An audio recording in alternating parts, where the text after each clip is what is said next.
When you were born, did you need instructions on how to be yourself? Did you need practices to connect with your own nature? Of course not. Yet somewhere along the way, we began to accumulate layers, social conditioning, limiting beliefs, emotional armor that made us forget our true nature. Just as every drop of water inherently carries the essence of the ocean, you carry within you the infinite potential of the universe. This isn't just poetic metaphor, it's a truth so fundamental that it's written into the very fabric of reality. And today, we're going to explore why this changes everything you thought you knew about spirituality. It's like having a radio that's always receiving signals, even when turned off.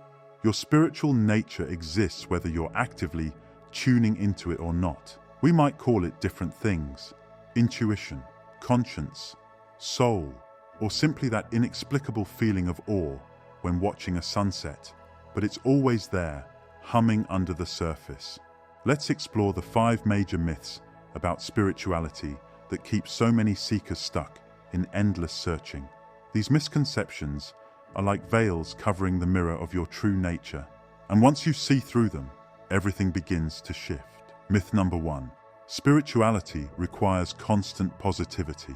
Raise your hand if you've ever felt guilty for feeling angry, sad, or afraid because it wasn't spiritual enough. This myth has caused more harm than almost any other. The truth? Real spirituality isn't about being perpetually peaceful. It's about being authentically present with whatever arises. Think about it. Does the ocean reject certain waves for not being positive enough? Does the sky discriminate against certain types of clouds? Ancient wisdom traditions, particularly Buddhism, teach us that true spirituality embraces the full spectrum of human experience. Modern neuroscience confirms this wisdom. When we try to suppress emotions, they actually intensify. It's like trying to hold a beach ball underwater. It takes constant energy and eventually bursts up with even more force. Instead, by embracing all of our experiences with awareness, they become doorways to deeper understanding. Myth number 2, you need to escape the material world. Have you ever thought you needed to retreat to a mountain cave or reject worldly pleasures to be truly spiritual? This myth suggests that spirituality exists somewhere else, separate from your daily life. But here's what ancient traditions like Tantra teach us, and what quantum physics now confirms: everything is spiritual. The coffee cup on your desk, the bills you need to pay, even the challenges you face, they're all expressions of the same fundamental consciousness. As the Vedic texts state, Brahman is all that exists, or in quantum terms, everything is energy, appearing in different forms. Your physical reality isn't an obstacle to overcome. It's a divine dance of consciousness expressing itself. Myth number 3, spiritual progress is linear.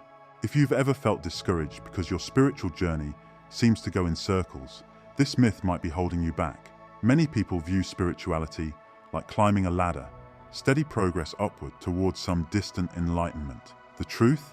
Spiritual unfoldment is more like a spiral, or even better, like the quantum leaps that particles make in quantum physics. You don't accumulate spirituality like collecting coins. You have moments of recognition, followed by integration, followed by new insights. Think about how water transforms from ice to liquid to steam. It doesn't happen gradually. It makes quantum leaps at specific points. Your consciousness works the same way. As the Zen masters say, enlightenment is an accident, but spiritual practice makes you accident-prone. Myth number 4, you need a guru or external authority. While teachers can be valuable mirrors, the greatest spiritual masters have always pointed students back to their own inner authority.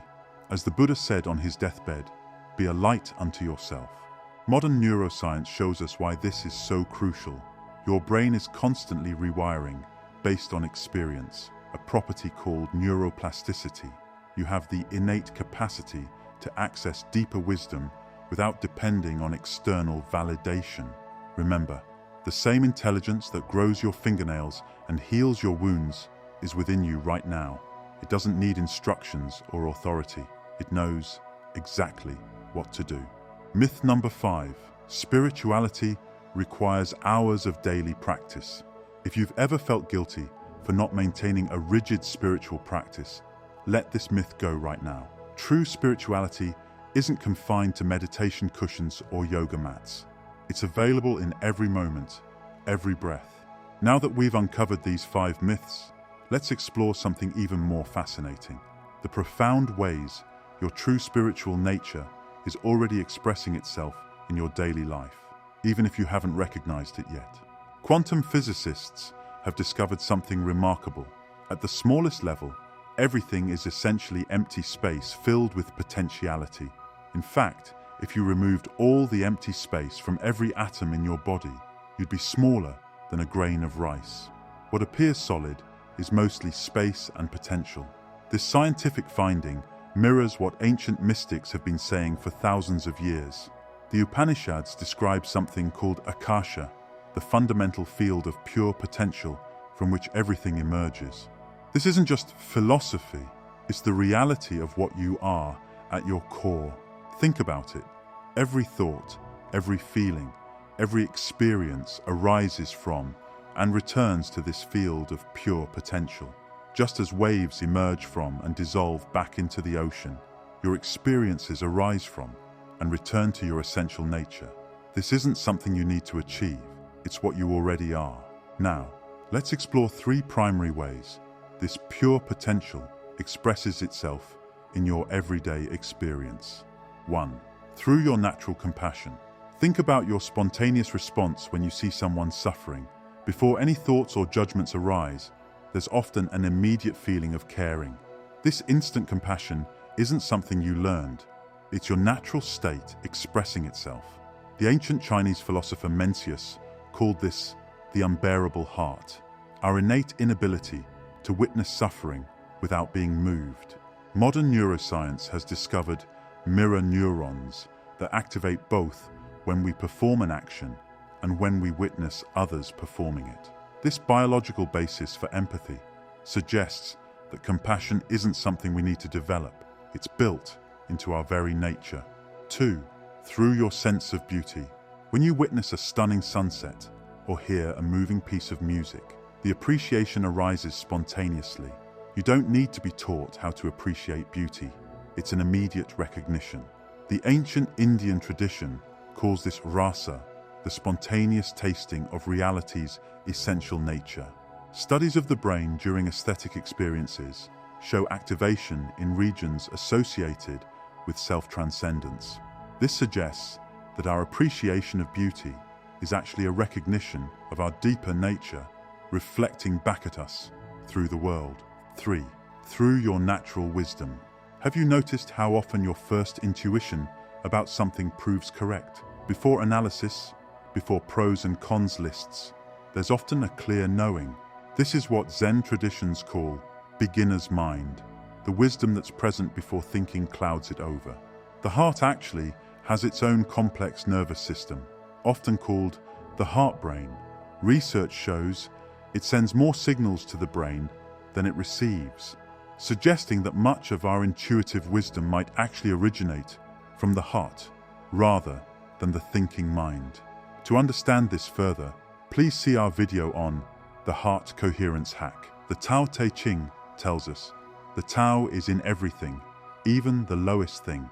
Recent studies on mindfulness support this, showing that brief moments of presence throughout the day can be more transformative than long periods of formal practice. So how do we integrate this understanding into daily life? Remember, it's not about adding more to your spiritual to-do list. Instead, try these simple ways to recognize what's already here. 1. Morning awareness. Instead of immediately reaching for your phone upon waking, take a moment to simply be. Notice the thoughts, sensations, and emotions present without trying to change them. 2. Nature connection. Regularly spend time observing how everything in nature flows effortlessly. A tree doesn't try to be more tree-like, it simply is. 3. Silent listening. Throughout your day, take brief pauses to listen, not just with your ears, but with your whole being. What wisdom emerges in these moments of stillness? 4. Conscious release. When you notice yourself striving or struggling, Ask, what can I let go of right now? Remember, this journey is about removing obstacles, not adding achievements. As we close, return to the metaphor of the ocean. Every wave, every droplet contains the full essence of the ocean. In the same way, you already contain everything you're seeking. Your spiritual journey isn't about becoming something new. It's about recognizing what you've always been. Like planting a garden in the soil of your mind, meditation is simply the daily watering that allows peace to bloom and wisdom to take root. Just as you wouldn't expect a flower to grow without nurturing it, your inner landscape needs this dedicated time to flourish. But remember, the flower doesn't try to be a flower. The ocean doesn't strive to be more ocean-like. And you don't need to try to be more spiritual. You are already what you seek. If this resonates with you, please like and subscribe for more insights into consciousness and spirituality. Join our community of seekers and share your experiences in the comments below. Remember, you're not a drop in the ocean. You are the entire ocean in a drop.